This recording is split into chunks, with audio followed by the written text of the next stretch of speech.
So yesterday, we had taken a look at metallic bonding and ionic bonding. We saw something called lattice energy. That's a pretty big deal. With metallic bonding, we have to understand that metals are made up of positive ions, and their outer electrons are shared among those ions. So the outer electrons don't really belong to every individual atom. They're just like neighborhood or community electrons. When we get into covalent bonding, and let's see, here's my beginning of covalent bonding. This is slide number 9. With covalent bonding, the electrons are not just shared among everybody, they're very specifically shared between two atoms.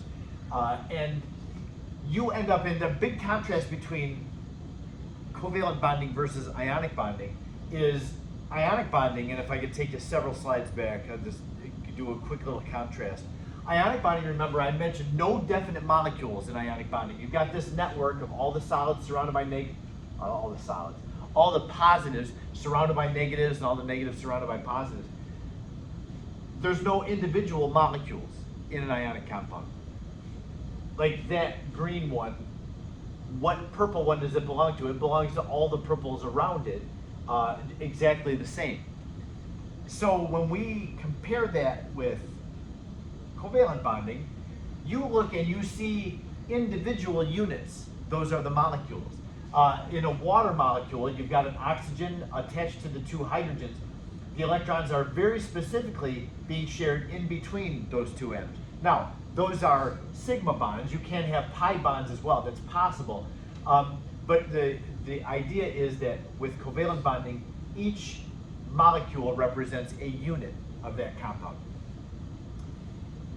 With the oxygen, oxygen is the same kind of thing. You've got two oxygen atoms and they're sharing electrons, and each oxygen molecule is a single individual unit of that compound.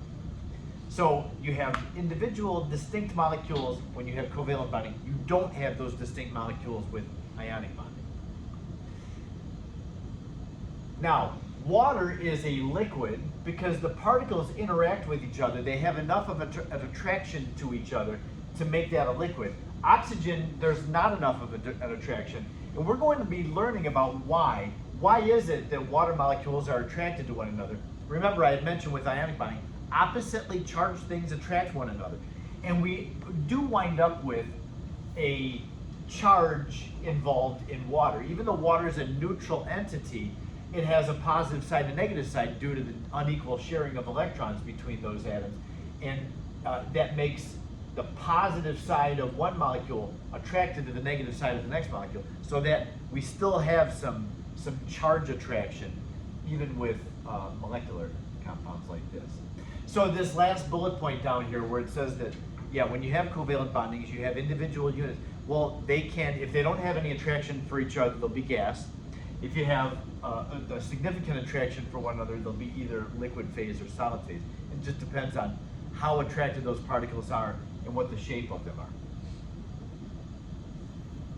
We'll talk a lot about intermolecular attractions late in the chapter. We have to talk about shape first and polarity, and then once we do that, we'll say, hey, because this is a polar molecule, you've got a lot of attraction.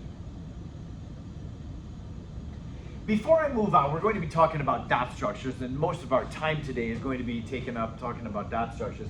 But I do want to mention there's one unusual, just little subset of covalently bonded compounds, and those would be called network solids. The reason that these stand out, there is covalent bonding in these network solids, there's sharing of electrons, but what makes these stand out is that they're not made up of little individual molecules, they're one big molecule.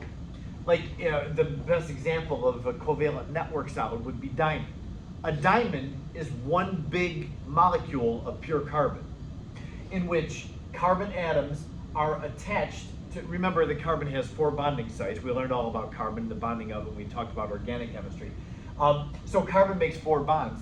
Each of the bonds are being made to other carbons, and if you'll notice, take any one carbon, if I take this carbon, we can kind of see that one. This carbon is attached to 4 other carbons, And it is part of a hexagon of carbons right here, as you can see what I'm outlining. That's also part of a hexagon behind it. So there's 4 different hexagons that carbon is a part of. And every carbon would be a part of 4 hexagons. So this is, and this morning I grabbed the molecular model set and I was trying to make a diamond. And I was just getting frustrated. I've never actually made one before, but I thought, yeah, I'll see if I can construct a diamond out of these things. But it's so intricate. It's both intricate and simple at the same time. Diamond is very uniquely set up where it's all carbon and every carbon's got 4 other carbons in it. But you can see how crystalline, how regular the pattern is among carbons.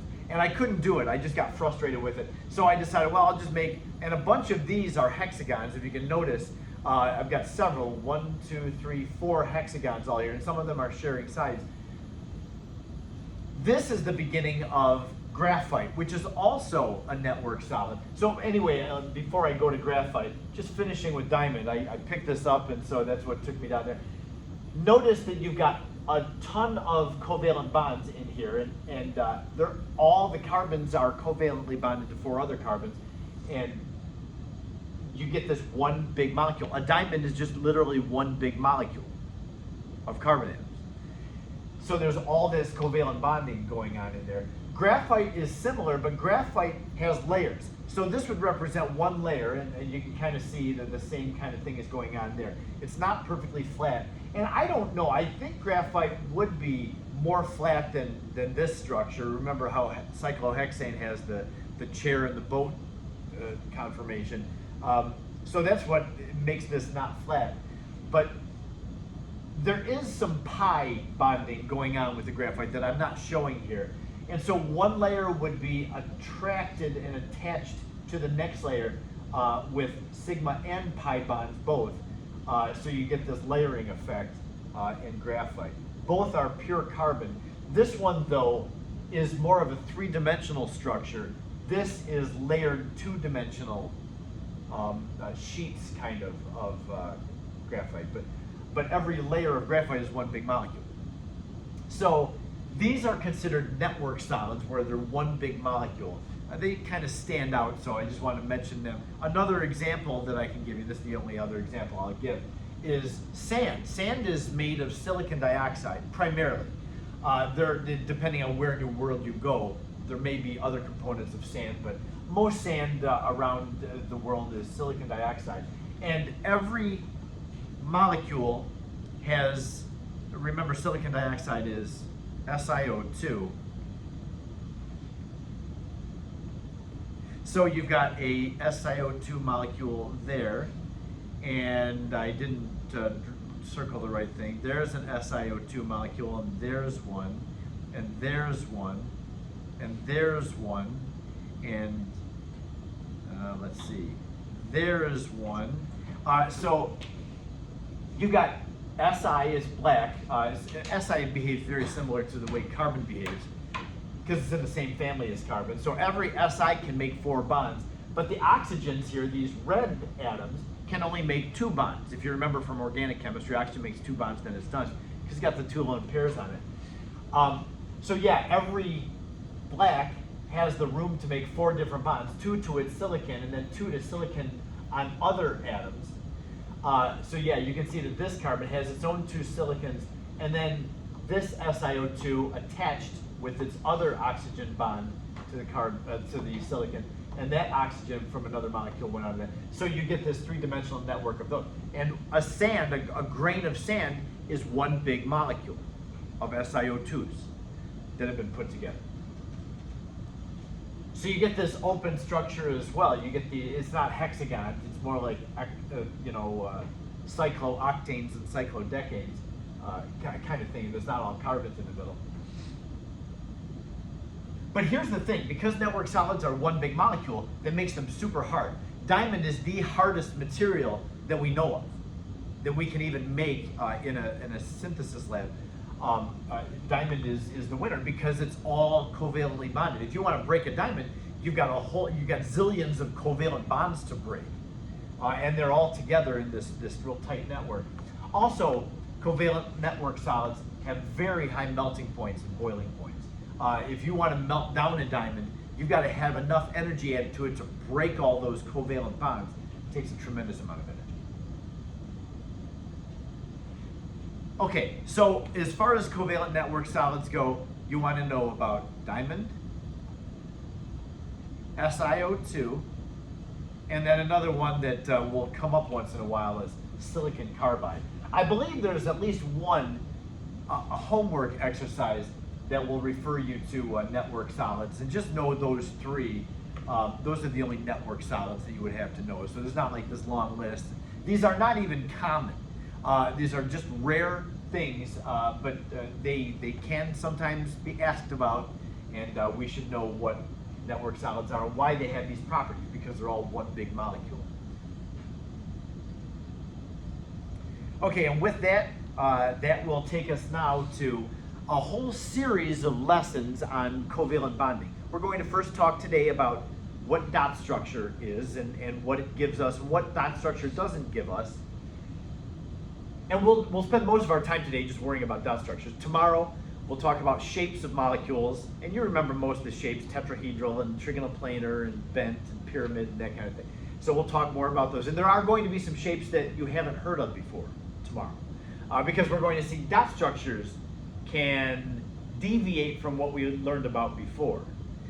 So yeah, just be aware that the dot structures are going to bring in some things that we haven't seen before. So we'll talk about shapes of molecules, then we'll talk about polar bonds, polarity of molecules, and then we'll get to intermolecular attraction, what causes particles to stick to each other. Why does water hold on to other water molecules so much that it becomes a liquid? Why are those things? And then we also need to talk about hybridization of orbitals. So we've got several things to go over here. I did check on the dates. Those are the correct dates. Wednesday, April 10th. So next Wednesday, a week from tomorrow, we'll already have our next quiz on chapters 8 and 9. So we've got some busy lecture days. That's why I can't just say, oh, well, most of our sophomores aren't here today. We'll just take the day off. No, we've got some things to go over. Okay, so for Lewis dot structures, what we're going to do is we have a 5-step process. Now, with Lewis dot structures, and that includes everybody, including those who are watching this, the recording of it. Many of us came from different places in Chem 1. Not all Chem 1 teachers will introduce dot structures the same way. This may not be the way that you learn how to do dot structures, and I'm going to encourage you, the sooner the better, adopt this procedure for doing dot structures. If you didn't learn to do it this way, then it's going to be difficult for you to unlearn it, but I encourage you to. And I'm not saying, hey, learn this because I'm superior and the other people are not. That's not it at all. What you did in Chem 1 was only for a limited number of dot structures. It won't, depending on how you learn about dot structures. But what I have here is going to allow us to do even exceptional dot structures. So please do follow along with me. What I'm going to have is I'm going to just leave this up here. And on the next slide, I've got 3 different dot structures of 3 different compounds I'm going to go over with you.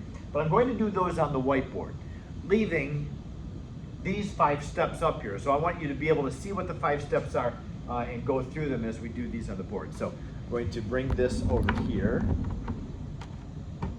And so yeah, if you're watching this thing on line, you'll just want to have that page up. But we'll do these 3, and these are the 3 that are on the next slide after that. SEF2 is the first example, and then CO2 and ClO4 negative. So to do a dot structure, dot structures are super helpful for us. They allow us to know what's attached to what in a molecule. Dot structures, though, will not necessarily show us the correct shape. So I want you to know that when we talk about shapes of molecules, don't just do the dot structure and say what the shape is based on what the dot structure is. We do have VSEPR theory that we have to understand too. So here we go with the dot structure for SEF2. I'm going to be following these steps and doing each of these in order every time. Don't be a freelancer or like a cowboy in the Wild West and just take matters into your own hands and figure out dot structures as you do. Do the same thing every time. Trust me on this. So the first thing that we have to do is we have to count the number of valence electrons. Now, I never actually used the term valence electrons in here. But the valence electrons are the outermost S and P electrons. The outermost S and P. When you look at the periodic table, the first family, the alkali metals, they have one S electron, therefore, one outer S electron. They have one valence electron. Second family, alkaline earth, they have two valence electrons because they've got two S electrons. Then we jump over to the boron family. Remember, the outermost S and P's, that doesn't include any of the D electrons. They don't count for valence electrons. So the boron family has 3, carbon has 4, and da da da da, up to the noble gases, which have 8 valence electrons.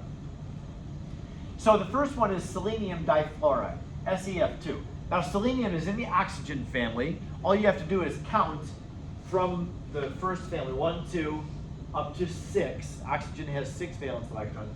The electron configuration would be S2 and then P4 to get you to the oxygen family where selenium is. So selenium would have 6 valence electrons. So I just find the selenium there and put the number of valence electrons above it in the formula.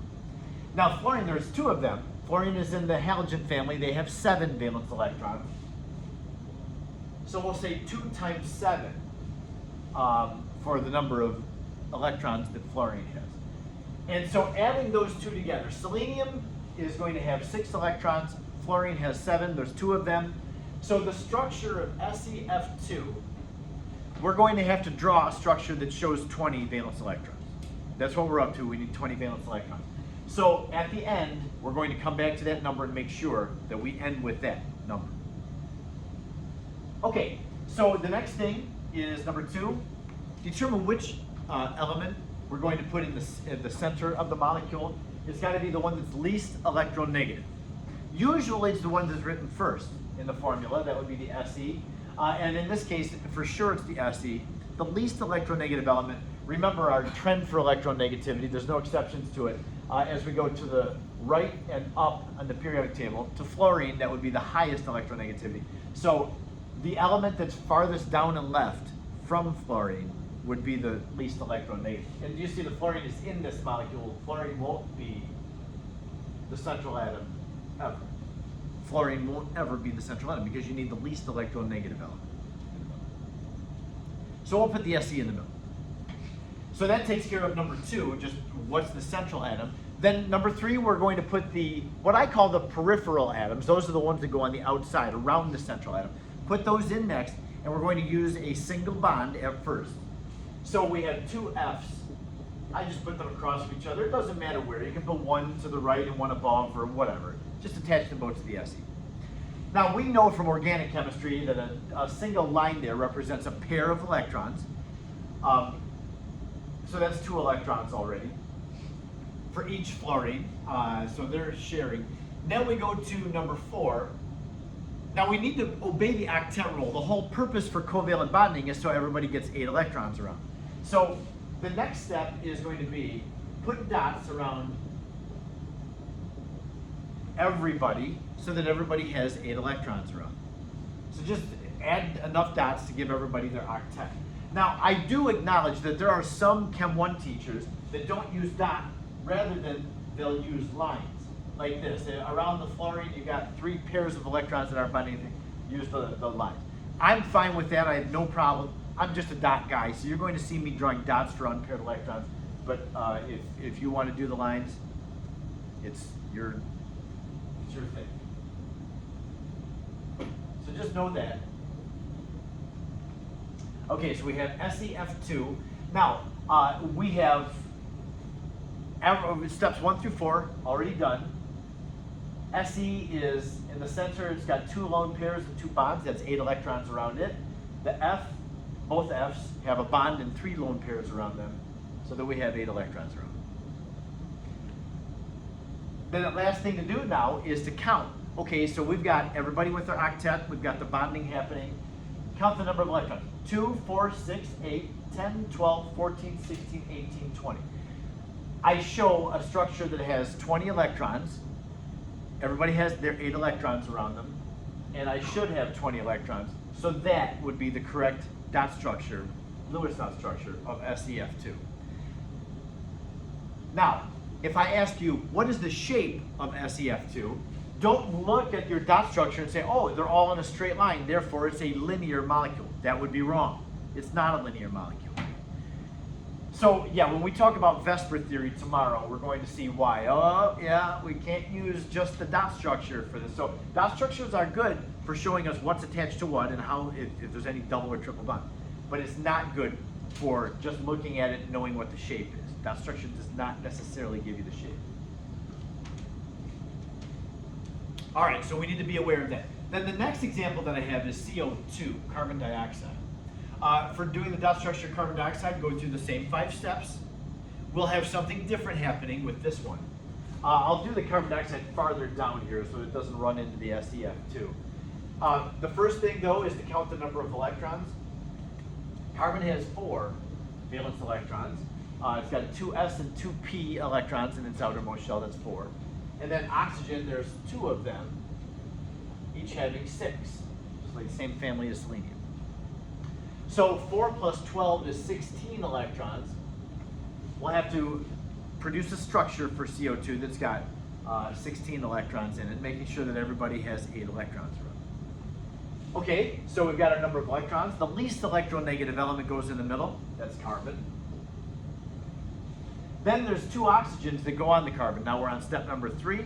Attach both oxygens with single bonds. And then number 4, get lone pairs around everybody to make sure everybody has their 8 electrons around them. So we have to get to 8 electrons around everybody, except for hydrogen. Hydrogen just make 1 bond and it's done.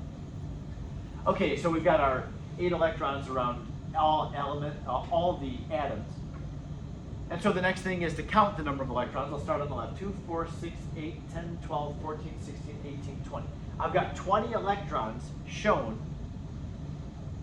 Going up back to here, I've only got 1 carbon and 2 oxygens. They should bring in 16 electrons. So if I show too many electrons here, more than what the number of valence electrons, what do I do if I need to get rid of electrons? You remember from Chem 1?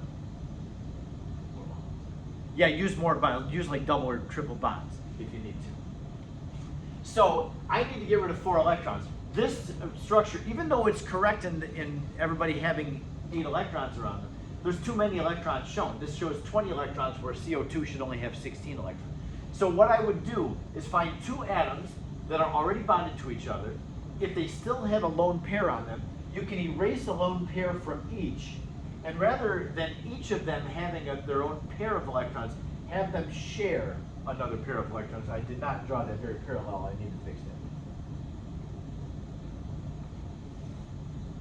Yeah, have them sharing a pair of electrons rather than having their own pair. So don't forget to erase. Erase 1 from each, a lone pair, and then just put another pair in between them. Now that's the net change. I erased 4 electrons, 2 from there and 2 from there, and I added in another 2 electrons. So the net change was 2 electrons lower.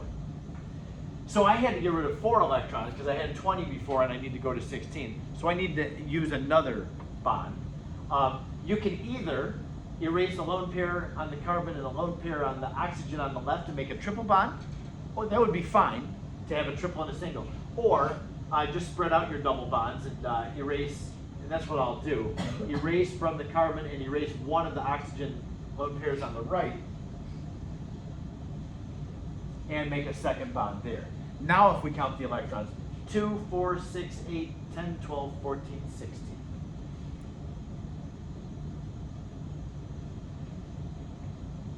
All right, so that gives us our number of electrons. This would be the correct dot structure of CO2.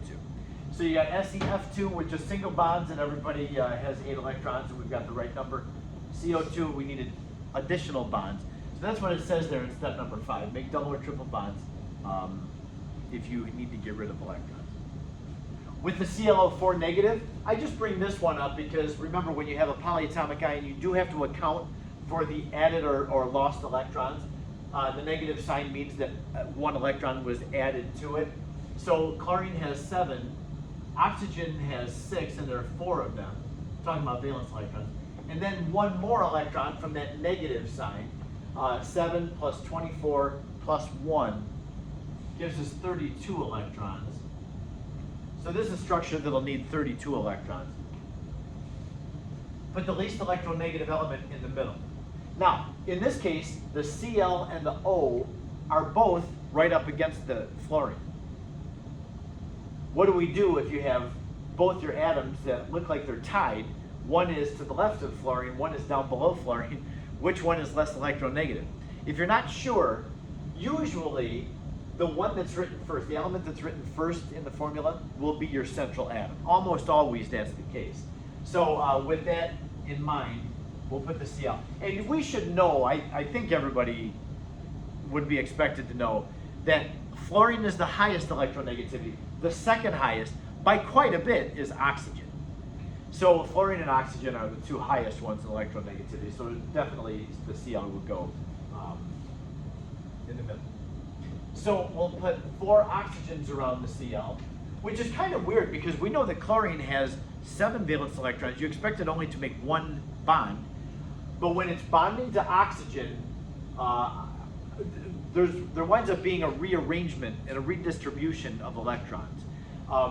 We don't have to understand that and know why that happens. Just know that the Cl goes in the middle and it maybe makes more bonds than you would expect it to. Like in organic chemistry, we would put Cl on as a functional group and it's just going to make 1 bond to be done. That's what we expect Cl to do. But yeah, with a more electronegative element like oxygen bonding to it, it can take more. So anyway, that's going through step number 3. We put Cl in the middle. Then step number 3, we put our oxygens around with single bonds. Number 4, we put electrons around all atoms to make sure everybody has their octet. And the Cl already had 8 electrons around it. So if you count up the number of electrons, I'm not going to, there are 32 there. Now, one other quick thing about polyatomic ions and any dot structure of an ion. Just to kind of set the polyatomic ions apart from the neutral compound dot structures, with ions, they're notated by putting brackets around them and indicating what the charge is on the outside of the bracket. So when you see something like this, it's very clear, oh, yeah, we have a polyatomic ion, versus something like this that doesn't have any brackets around it, that represents a neutral compound. Okay, so we have our 3 examples of dot structures. Unfortunately, that's not the end of the story. We're going to see that we can continue doing dot structures and encounter things that we maybe don't expect. And I'm going to bring us back to the TV up here. And for the rest of these, I'm just going to do them up here on the TV. So we've gone through these 3 examples. And now I want you to go to the next slide, where we have some things that are going to deviate from what we've learned. And I have an exception here that I want you to take note of. The next dot structure is SF6, sulfur hexafluoride. SF6 is going to have an element that does not obey the octet rule. So I want you to know that it is possible for us to have octet rule exceptions, and you'll be responsible for knowing them. We'll do the dot structure the same process as we always do. My timer just went off. I've got to go give those guys taking a test a 5-minute warning. I'll be right back.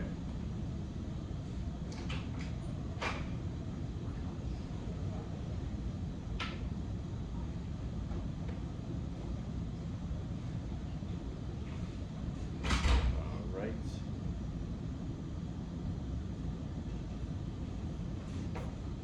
Okay, so with SF6, first thing that we do is count the number of electrons. Sulfur is in the oxygen family. They have 6 electrons. F is, we've already seen that one, is 7. And there's 6 of them. So 6 plus 42 is 48 electrons. We're going to have to draw a structure that's got 48 electrons in it. The SF6 is going to have the sulfur in the middle, the one that is the least electronegative goes in the middle. kick the doorstop in there because it'll be locked from the outside, okay? Okay, so for SF6, we're going to put the S in the middle. Now we have 6 fluorines to put on here, and when you put the 6 fluorines on the S, it's going to be very obvious. Hold on a second. This doesn't look right. It is right, but it doesn't look right. Putting the 6 fluorines all on the sulfur means that the sulfur is going to wind up with 12 electrons around it. It's got 6 pairs of electrons that it's sharing with the fluorines with. How can that be? Well, that actually can be due to this exception that I give you. So I'm going to make a note over here on the right side, and I would suggest that you write this down too. Elements. Oops, spelled that wrong. In the third row or bigger.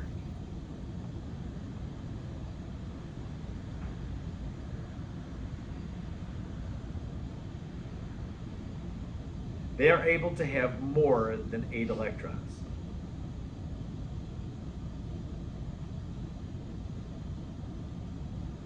Around them.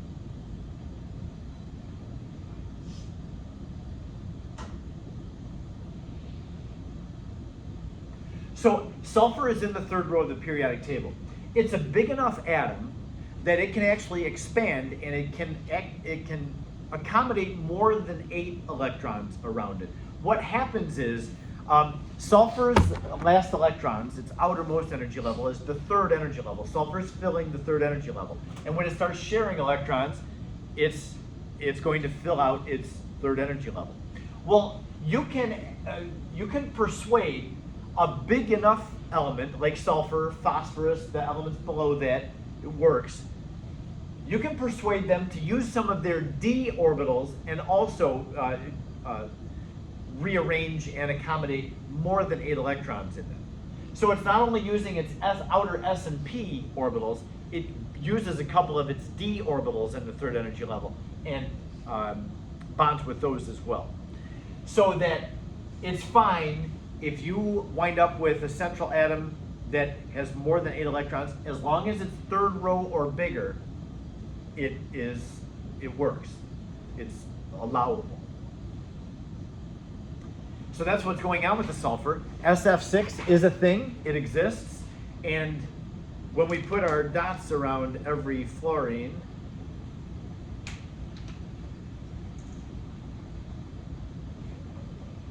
okay, there they all are. I'm not going to count again, but if you count them up, you will see, sure enough, there are 48 electrons.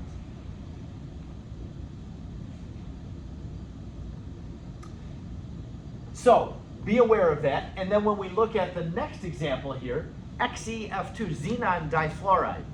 XeF2. Let's see.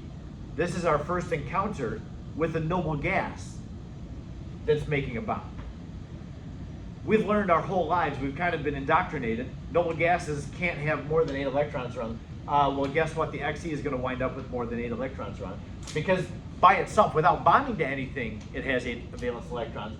And now that we're asking it to attach itself to 2 fluoride ions, or not ions, but fluorine atoms, the Xe is going to have no choice but to wind up with more than 8 electrons around it. So I'm going to use a different color so these don't run into each other. I'll put it over here. So the first thing that we're going to do is add up the number of electrons. Xe has 8 valence electrons, and each fluorine has 7 valence electrons.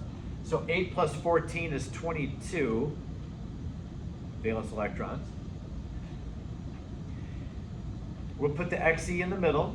We definitely wouldn't put the fluorine in the middle. Okay, gotta go get that test from those guys.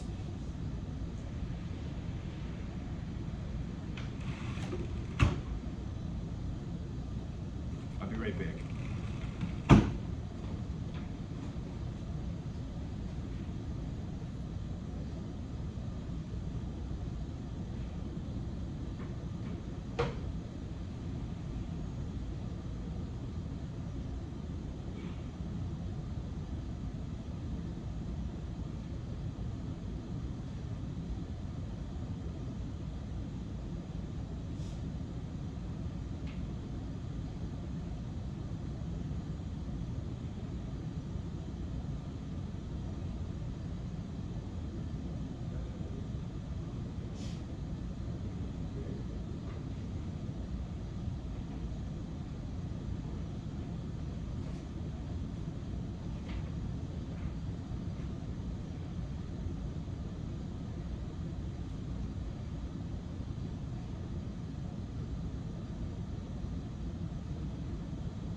Sorry about that. All right, so the Xe, we've counted up the number of electrons. We've decided that the Xe goes in the middle. So we attach the fluorines with single bonds at first. And then the next step is we add our electrons. So everybody has 8. Okay, now I want you to check this out. The next thing that we have to do is to count how many valence electrons we have. We need to make sure that the number shown here equals the number here. So 2, 4, 6, 8, 10, 12, 14, 16, 18, 20. I show 20 electrons here, but I should have 22. So my structure that I've drawn is actually, even though everybody's following the octet rule, it doesn't have enough electrons. So we've got 2 more electrons that we need to add in here. Where do we put them? Everybody has 8 electrons around them. Well, that's where we go back up here to my exception rule. And because Xe is a big atom, it's in the end of the 5th row, it's a big atom. It's got enough room. We don't like doing this yet, it doesn't feel right, but this is right. We're gonna go ahead and just put another pair of electrons on the Xe, even though this seems really strange. Just find a space around the Xe, and there we go. We'll add another pair of electrons. So the Xe winds up with 10 electrons around it. 2 pairs, 2 bonds, there's 4 electrons, and then 6, 8, 10 from the lone pairs. Yes, Peter? Why can't you just make it a double? Because the fluorine can only have 8 electrons around it. It's a small atom, it's only in the 2nd row, so you can't get more than 8 electrons around the outer atoms. And no matter what, if you ever need to put extra electrons on, always just put them onto the central atom. And again, xenon can accommodate those extra electrons because it's a big atom and it's fine. It's not a big deal. So that's what we're always going to do is if you have more electrons you need to put on, just stick them on the central atom. Sometimes you'll need 4 more electrons on the central atom. You'll add 2 more pairs. It's okay. So be aware of this, and we'll see other examples of exceptional electron configurations. Not configurations, but exceptional dot structures where you've got more than 8 electrons around something. Now we're going to go back to our smaller molecules with smaller atoms. And this takes us to the last topic for today. I'm going to end with this, but then I'm going to start again with it tomorrow because there's going to be something that happens with the nitrate ion that is going to be different. So let's take a look at the nitrate ion. Nitrate, we need to draw the dot structures, so count the number of electrons. N has 5, O has 6, and there are 3 of them.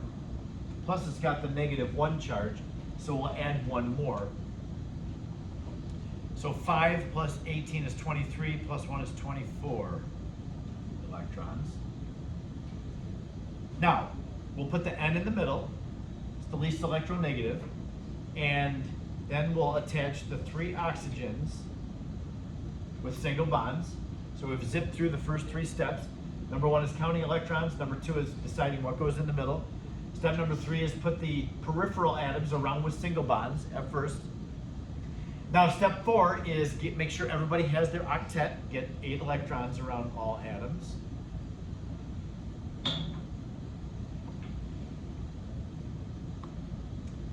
And the next step is, this is step number 5, the last step, count the number of electrons that we have. So I'm going to start in the top left corner and go counterclockwise around. 2, 4, 6, 8, 10, 12, 14, 16, 18, 20, 22, 24, 26. I count 26 electrons shown in this structure, but my number of electrons should only have 24. So I got to get rid of 2 electrons. When you have to get rid of electrons, that's easy enough. You just make a second bond between 2 atoms. Now, I've got a choice. I can take nitrogen's lone pair off and either make a double bond to the O on the left, the one underneath, or the one on the right. So I'm going to put my eraser on here, and I'm going to erase the N lone pair and the oxygen on the left, a lone pair from that, and put my double bond between the N and the O on the left. Now that's legit. Everybody still has 8 electrons around them, even the oxygen, 2, 4, 6, 8 around it, the N has 8 around it. We're all good. We've gotten rid of 2 electrons overall, so now if you count them, there's 24 electrons. There should be 24. So this is a legitimate dot structure of nitrate. Now I could have made my double bond between the N and the O on the right, That would be perfectly fine. There's nothing wrong. There's no reason I couldn't have done this.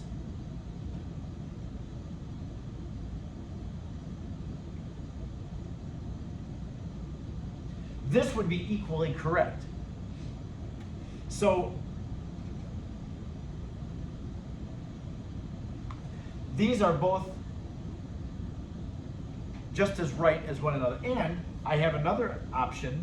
Here I could put the single bond on both oxygens on the left and right, but the double bond on the one underneath. That's also equally correct.